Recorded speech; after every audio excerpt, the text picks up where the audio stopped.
Most of what I write is set in the States, and most of the ideas that occur to me are about, to a degree, America.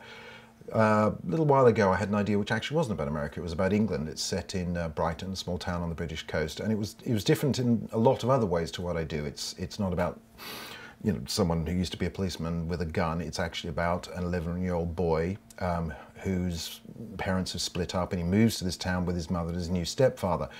And quite soon after that, as he's there feeling isolated, not knowing anybody, he learns that his mother is actually very, very sick. And I think there's a number of reasons why I wrote it, partly because I thought it would be interesting to write about England for a change.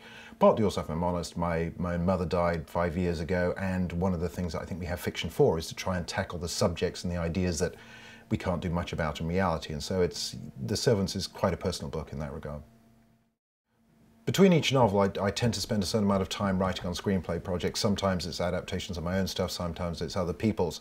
And I guess I do that for two reasons. Partly because the way in which you tell stories in prose and in screenplay is very different. The simplest way of expressing that is in books. You have a huge amount of freedom. You can tell people whatever you like. On the screen, you can't do that. You have to show people things.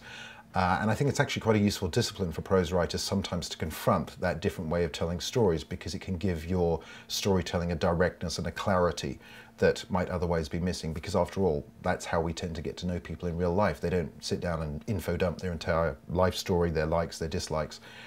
We tend to have to pick that up through watching them, through what they say, i.e. their dialogue, and what they do, their behaviour. And I think a little bit of a reminder of that for prose writers, that they can't just go on and on and on, but sometimes that sort of direct, visceral way of getting to know people is very useful. Also, as a prose writer, you spend your entire time sitting in a study, never talking to anyone apart from the cat, and every now and then being forced to leave the house is probably quite a good thing.